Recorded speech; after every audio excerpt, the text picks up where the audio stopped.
Hello दोस्तों, आप सभी का स्वागत है। आज की हमारी कहानी है मोहब्बत तेरे नाम की का भाग 4। आपने पिछले वीडियो में सुना कि अभय अदिति को अपने दोस्त की पार्टी में ले जाता है। अदिति अभय के दोस्त को देखकर डर जाती है। आखिर क्यों डर गई अदिति, यह जानने के लिए अब आगे सुनिए। अदिति वॉशरूम में पहुंच गई थी और इधर राहुल जब अभय को देखा तो खुशी से झूम उठा। वो अभय को अपने पास बुलाया और दोनों एक दूसरे के गले लग गए।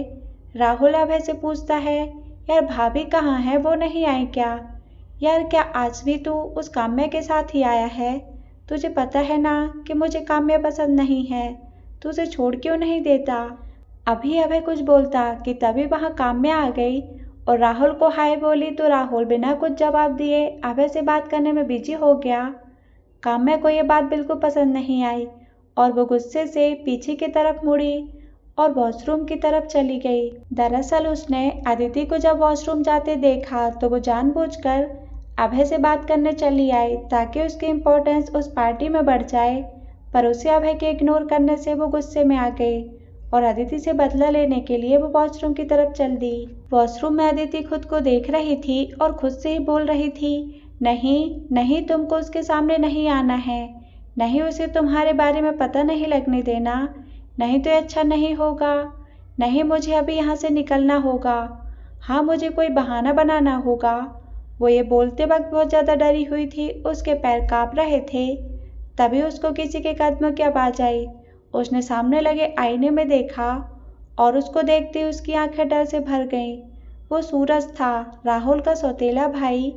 वो राहुल से बस 1 साल छोटा था। वो एक शैतान था, जीता जागता शैतान।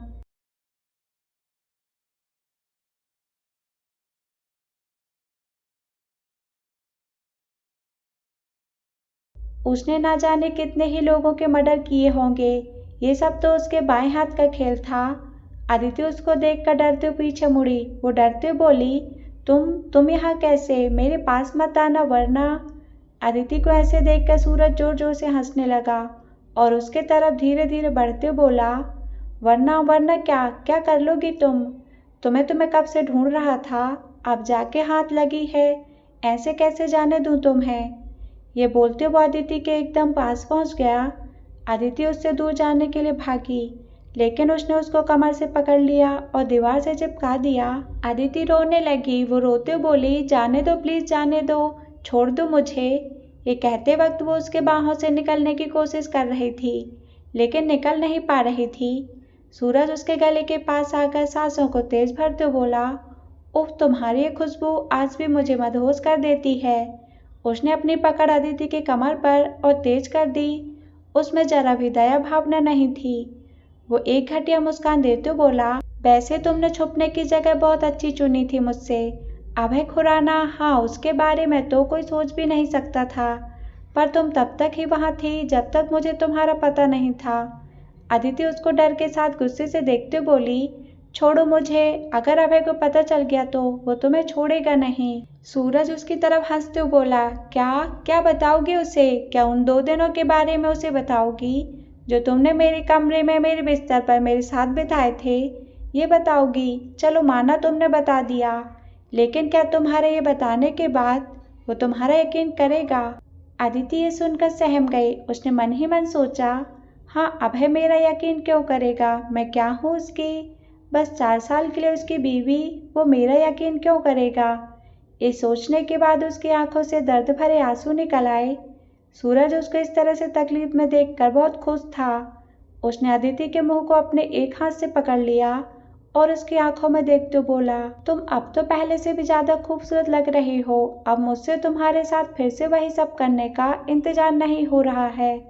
अदिति उसके सीने पर अपने हाथों को जोर जोर से मारते बोली, छोड़ो मुझे घटिया इंसान, छोड़ो। तभी सूरज का फोन रिंग किया। उसे एक कॉल आई। उसको सुनकर वो बोला, मैं अभी आधे घंटे में पहुंचता हूँ। ये बोलकर उसने कॉल कट कर दी और उसने अदिति के दोनों हाथ की कलाइयों को पकड़कर बोला, पूजा। ये नाम सुनकर अदिति एकदम शांत हो गई। वो उसको फिर से डर से देखने लगी। वो मुस्कुराता हुआ बोला, हाँ पूजा, वो सिंगापुर में है ना? अदिति उसको डर से भरे हैरान नजरों से देख रही थी। उसको ऐसे देखते वो बोला, क्या हुआ? हैरान हो मुझे कैसे पता चला? उसका मुझे तो ये भी पता है कि वो कब क्या करती है। मेरे आदमी उस पर हर वक्त नजर रखे हुए हैं। जब तुम अचानक से गायब हो गई थी तो मुझे लगा कि कभी न कभी तो तुम उससे मिलने जरूर जाओगी, लेकिन तुम तो यहीं थी मेरी आंखों के नीचे और मैं तुम्हें ढूंढ भी नहीं पाया। अगर अब तुमने मुझसे दूर भागने की कोशिश भी की तो तुम्हारी एकमात्र बचपन की दोस्त पूजा, तुम्हारे सुख दुख की साथी पूजा को मेरे आदमियों का खिलौना बनने में देर नहीं लगेगी, समझी? अभी वो ये सब बोल ही रहा था कि तभी बाहर से उसका एक आदमी आया और उसने उसके कानों में कुछ कहा। उसके बाद सूरज ने अदिति को छोड़ दिया और बोला, तुम्हारा पति तुम्हें ढूंढते हुए आ रहा है। अपना चेहरा ठीक कर लो, मैं तुमसे जल्दी ही मिलूंगा डार्लिंग। ये बोलकर उसने अदिति के होठों को अपने अंगूठे से छुआ और फिर मुड़कर चला गया।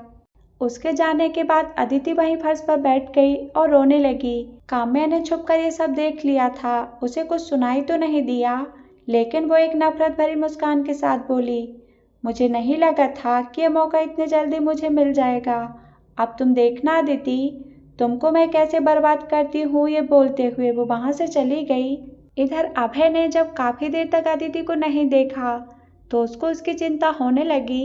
वो उसको ढूंढते वॉशरूम तक पहुंचा। तब तक अदिति ने अपना मेकअप ठीक कर लिया था। अभय ने अदिति को आवाज लगाई तो अदिति बाहर आ गई। उसने अपनी नजरों को नीचे कर रखा था।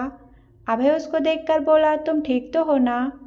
अदिति ने हाँ में सर हिला दिया तो अभय ने उसका हाथ पकड़ लिया और उसको पार्टी हॉल की तरफ ले जाते बोला, आओ मैं तुम्हें अपने दोस्त से मिलाता हूँ। उसने तुरंत राहुल को आवाज लगाई, राहुल।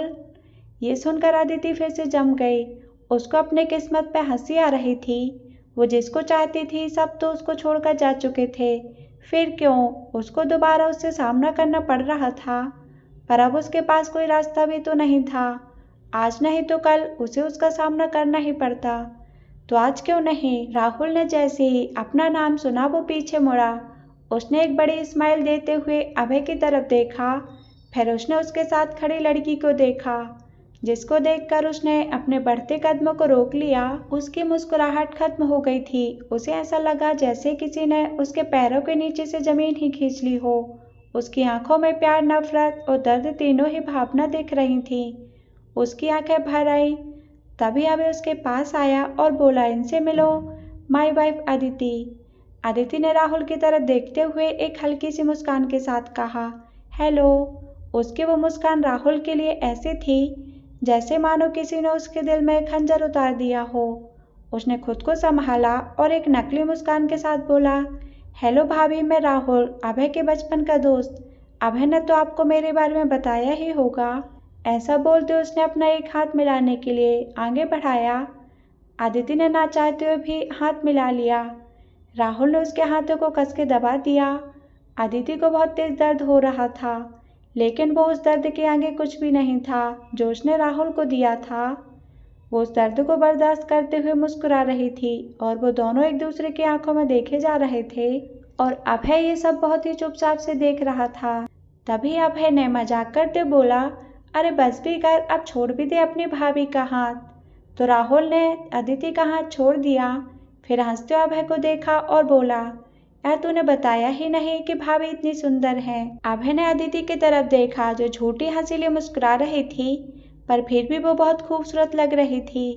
अभय बोला, वो तो है। राहुल ने अभय से कहा, तुझे मैं अपनी होने वाली वाइफ से मिलवाता हूँ। उसने आवाज लगाई, सनाया। ये सुनकर सनाया उसकी तरफ आते बोली, हाँ बोलो राहुल। राहुल ने कहा, इनसे मिलो, ये हैं अभय और इनकी वाइफ अदिति। सनाया ने जब अदिति को देखा तो वो बहुत ज्यादा डर गई। डर के कारण उसकी जबान लड़खड़ाने लगी। वो डरते बोली, हेलो, आपसे मिलकर अच्छा लगा। अदिति ने भी उसको देखकर स्माइल किया और हेलो बोला। तभी उनके पीछे से किसी की आवाज आई, अरे भाई, यहाँ क्या हो रहा है? सभी लोग उस दिशा में देखने लगे। वो आवाज सिंघानिया ग्रुप के चेयरमैन विजय सिंघानिया की थी। सिंघानिया ग्रुप बिजनेस वर्ल्ड में जाना माना नाम था, पर पिछले कुछ सालों से उनकी कंपनी की हालत कुछ ज्यादा अच्छी नहीं चल रही थी। वो धीरे धीरे उन लोगों की तरफ आया और वहां आकर अभय की तरफ देखकर बोला, ओ तो मिस्टर अभय भी आए हैं यहाँ। फिर उसने अदिति की तरफ देखा। वो उसको वहां देखकर घबरा गया। उसको इस तरह से देखकर सनाया ने उसका हाथ धीरे से पकड़ लिया और उसको शांत रहने का इशारा किया। राहुल ने अभय से कहा, अभय इनसे मिलो, ये है मेरे होने वाले फादर इन लॉ। उन दोनों ने एक दूसरे को हेलो किया। राहुल बस एकटक अदिति को देखे जा रहा था।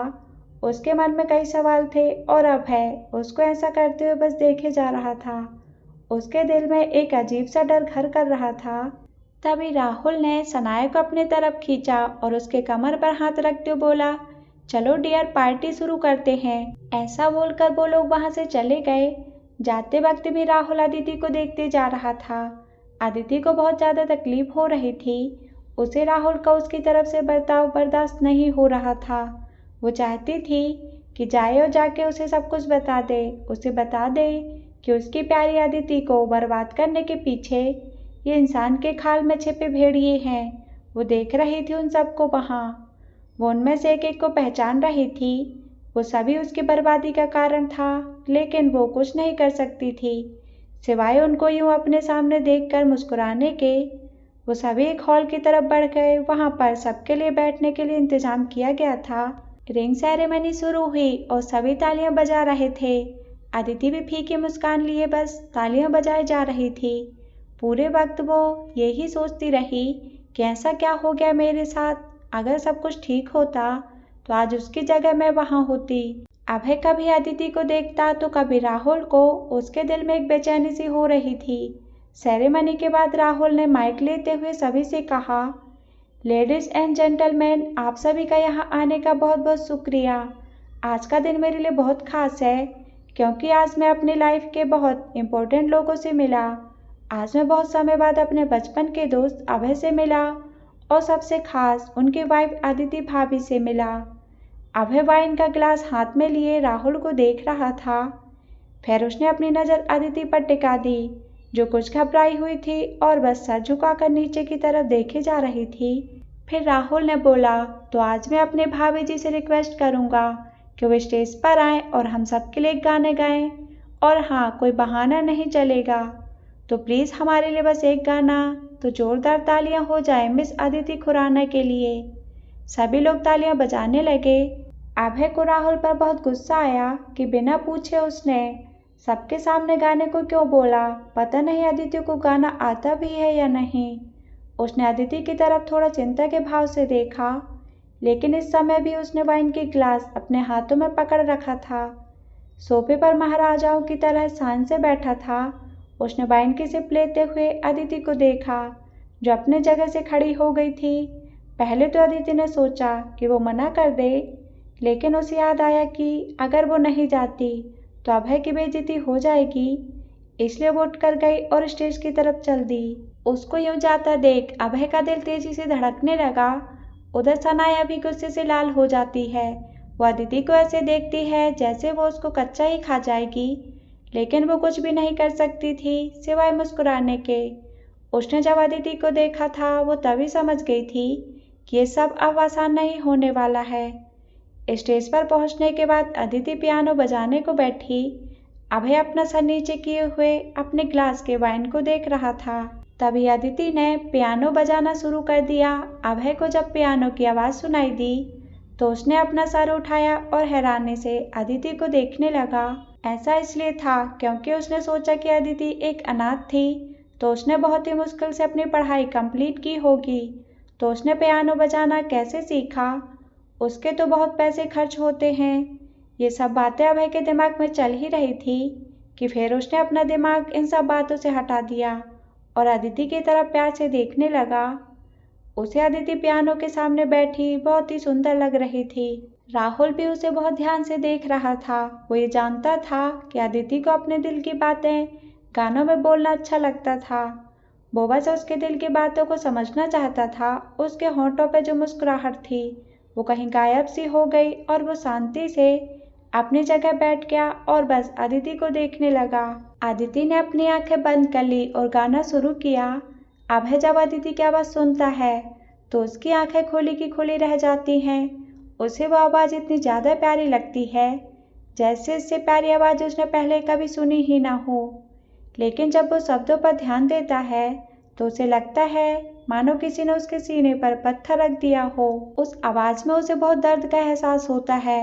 वो अपनी आंखों को छोटी कर लेता है और राहुल को ध्यान से देखने लगता है। राहुल भी अब बस अदिति को देखे जा रहा था। अभय को ये अच्छा नहीं लगता। वो अपने वाइन के गिलास को तेजी से पकड़ लेता है और वाइन पीने लगता है। अदिति राहुल को देख और आगे गाने लगी। अदिति अपनी जगह खड़ी हो गई। सारे लोग तालियां बजाने लगे और अदिति की बड़ाई करने लगते हैं। सबकी आंखें नम हो चुकी थीं, लेकिन अभय ना अपने जगह से उठा और ना ही वो तालियां बजाया। वो एक नज़र राहुल को देखता है जिसकी आंखों में आंसू थे। अभय ने ये सब देखा, फिर वाइन पीने लगा। उसके सीने में दर्द हो रहा था। ऐसा लग रहा था जैसे किसी ने उसके दिल को निकाल लिया हो। उसने गिलास पर अपनी पकड़ और तेज कर ली। थोड़ी देर बाद सब बातों में व्यस्त हो गए। अभय की नजर अदिति को खोज रही थी। हालांकि उसके पास बहुत से लोग खड़े थे और उससे सम्मान के साथ बात कर रहे थे, लेकिन अभय की आंखों में एक खालीपन था। जब अदिति उसको दिखाई नहीं दी तो उसने अपनी नजरें राहुल को खोजने के लिए घुमाई, लेकिन उसे वो भी कहीं नहीं दिखाई दिया।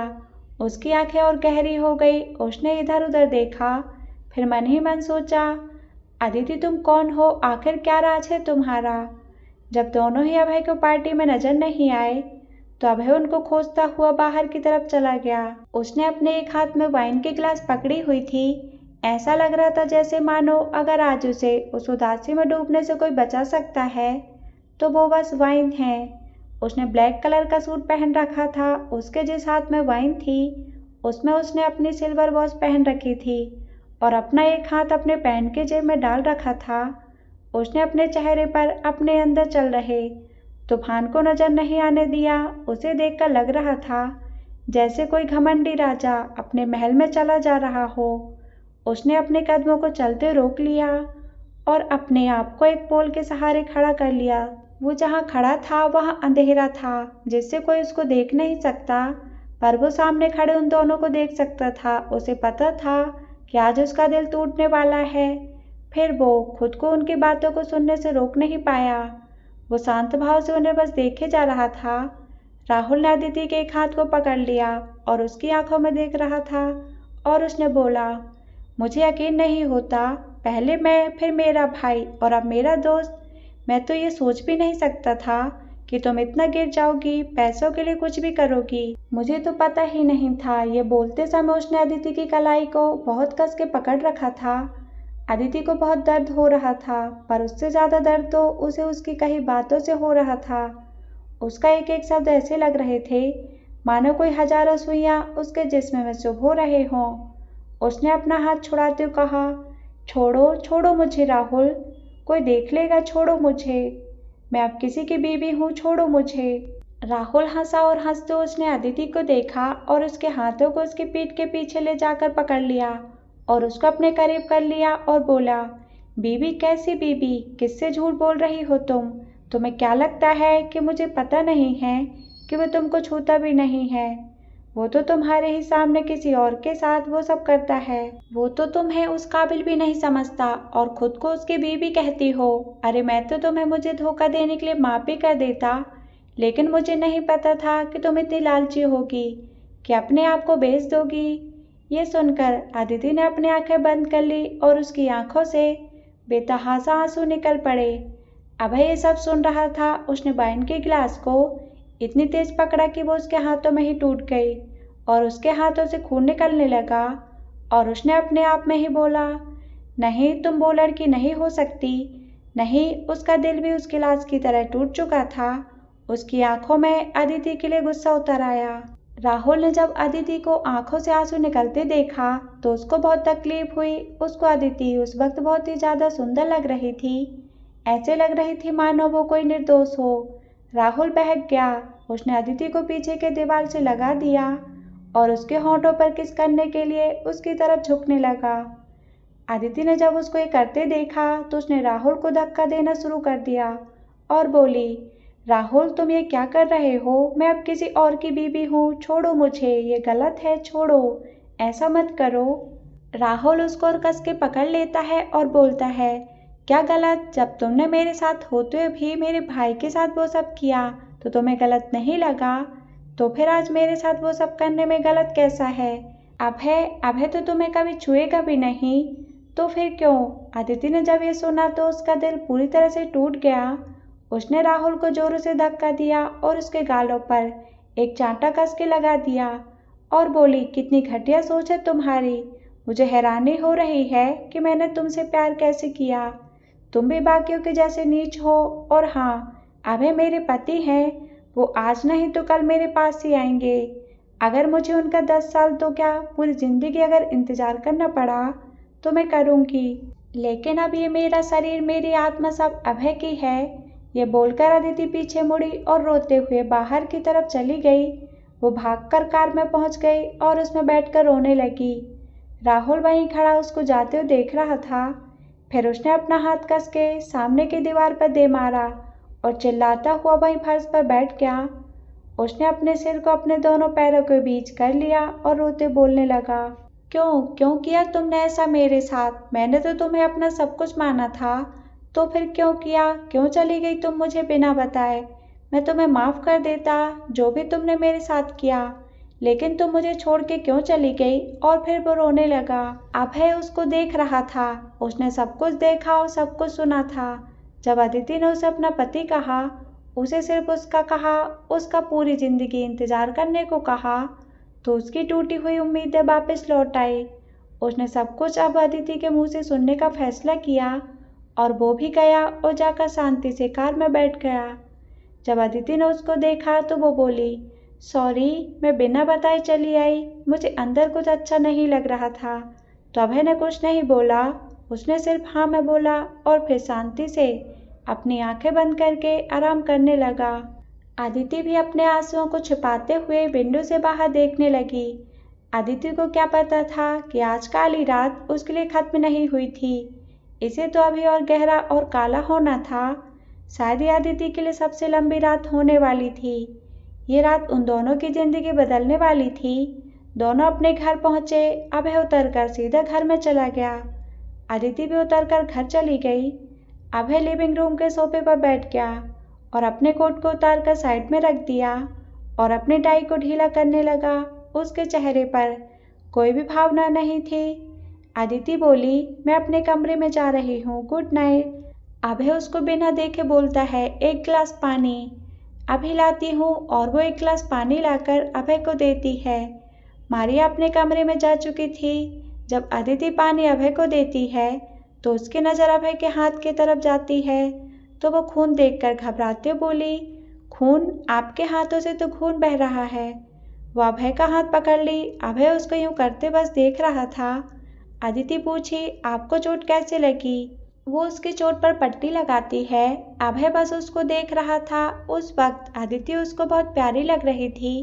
वो थोड़ी देर के लिए सब कुछ भूल गया। तभी उसकी नज़र अदिति के हाथ की कलाइयों पर पड़े दाग पर जाती है, तो राहुल के कस के पकड़ने की वजह से पड़ गए थे। अभय को सब याद आने लगा। उसका चेहरा एक बार फिर से गंभीर हो गया। वो अदिति से पूछता है, अदिति, मैं अगर कुछ पूछूंगा तो क्या सच सच जवाब दोगी? तुम्हें पता है कि मुझे झूठ बिल्कुल पसंद नहीं है, तो उम्मीद है तुम मुझसे झूठ नहीं बोलोगी। अदिति थोड़ा डरी और फिर हिचकिचाते हुए बोली, हाँ। अभय उसकी तरफ ध्यान से देखता है और फिर पूछता है, क्या तुम राहुल को पहले से जानती हो? अदिति उसका सवाल सुनकर चौंक गई, फिर कुछ सोचने के बाद बोली, नहीं, मैं उसे नहीं जानती। अभय उसका झूठ सुन के गुस्से से आग बबूला हो गया। उसने अपने हाथों की मुट्ठियां बना ली और अदिति की तरफ घूरते बोला, क्या तुम सच बोल रही हो? मैं ये आखिरी बार पूछ रहा हूँ। अदिति को अब राहुल से जुड़ी कोई बात नहीं करनी थी। अब वो उसको याद भी नहीं रखना चाहती थी। उसने अभय को देखा, फिर अपनी जगह खड़ी हुई और बोली, मैं उसे नहीं जानती और आप भी मुझसे कोई सवाल मत पूछिए। ये मत भूलिए कि हम लोगों ने पहले ही डिसाइड किया था कि हम दोनों ही एक दूसरे के प्राइवेट लाइफ में कोई दखल नहीं देंगे, तो फिर आप क्यों पूछ रहे हैं? अभय इस बात से इतना नाराज हो गया कि वो गुस्से से उठा और अदिति के हाथ को बहुत जोर से पकड़ लिया और उसको अपने रूम में ले गया और उसको अपने बेड पर गिरा देता है और खुद उसके ऊपर आ जाता है।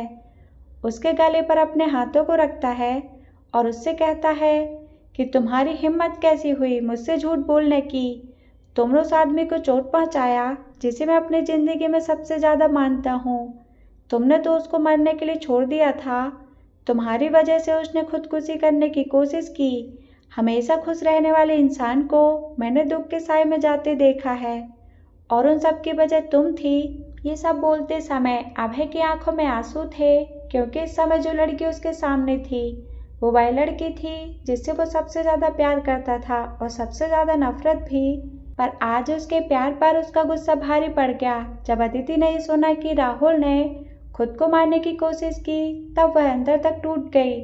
अब उसको जिंदगी से ज़्यादा मौत आसान लग रही थी। उसने अभय के हाथों से अपना हाथ हटा लिया। अभय ने उसकी तरफ नफरत से देखा और फिर उसने उसके गले पर अपनी पकड़ तेज कर दी और बोला, बताओ क्यों किया तुमने ऐसा, क्यों किया? उसकी आंखों से आंसू अदिति के चेहरे पर गिर रहे थे। उसने अदिति को देखा और उससे बोला कि जी तो चाहता है कि तुमको मैं जान से मार डालूं, पर अभय को एहसास होता है कि अदिति अपने आप को बचाने की कोशिश नहीं कर रही है। उसको एक अजीब से डर ने घेर लिया। उसने अदिति के चेहरे की तरफ देखा जो मुस्कुराई जा रही थी। अभय अपने होश में आया। उसने उसकी गर्दन से अपनी पकड़ ढीली कर दी तो अदिति ने उसके हाथों को पकड़ लिया और अपने गले पर लगाकर बोली, नहीं ऐसा मत करो, मार दो मुझे, मार दो मुझे अभय, मैं जीना नहीं चाहती, मुझे मुक्ति दे दो प्लीज़, मुझे मार दो, मुझे से ये दर्द अब और बर्दाश्त नहीं होता, मुझे मार डालो। ये बोलते हुए उसके हाथों से अपना गला दबाने लगती है। अभय जब उसको ऐसे करते देखता है तो वो अपने हाथों को पीछे की तरफ खींचता है और उसकी आंखों में देखता है जिसमें उसे सिर्फ निराशा, सच्चाई और बहुत सारा दुख दिखता है। अभय उसको छोड़ देता है और खड़ा हो जाता है। फिर वो अदिति के कंधों को पकड़कर बोलता है, क्यों किया तुमने ऐसा? बताओ, बताओ मुझे, तुम क्यों जीना नहीं चाहती? बताओ मुझे, क्यों छोड़ा तुमने उसको? अगर तुम उससे इतना ही ज़्यादा प्यार करती थी तो क्यों धोखा दिया तुमने उसे? अदिति रोते बोली, मेरे पास कोई रास्ता नहीं था, नहीं था कोई और रास्ता, मैंने उसे कभी धोखा नहीं दिया, वो मैं थी जिसके साथ गलत हुआ। अभय ने जब ये सुना तो थोड़ी देर के लिए वो सहम गया। वो बस अदिति को देखते जा रहा था। फिर उसने अदिति की तरफ देखा और बोला, धोखा नहीं दिया, गलत हुआ? क्या गलत हुआ तुम्हारे साथ? आखिर क्या मजबूरी थी तुम्हारी? बताओ मुझे, बताओ मुझे, सब जानना है। अदिति अपने आंखों से आंसू पोंछती और अभय के सामने खड़ी होकर अपने कपड़े निकालने लगती है। अभय जब उसको ये करते देखता है तो उसको कुछ समझ नहीं आता। वो उसको ऐसा करने से रोकता है और बोलता है, ये तुम क्या कर रही हो? अदिति उसकी तरफ देखते हुए अपने कपड़ों को निकालती है और बोलती है, आपको जानना था ना कि क्या गलत हुआ है मेरे साथ, मेरी क्या मजबूरी थी, तो देखिए ये थी मेरी मजबूरी। अभय ने अपने आंखों को बंद कर लिया था। अदिति ने फिर कहा, देखिए मुझे, देखिए मेरी तरफ। अभय अपनी आंखें खोलता है और वो अपने सामने अदिति के शरीर को देखता है जिस पर बहुत सारे दाग बने हुए थे। उनको देखकर वो पूरी तरह से टूट गया। उसके अंदर जैसे दुख का सैलाब उमड़ आया हो।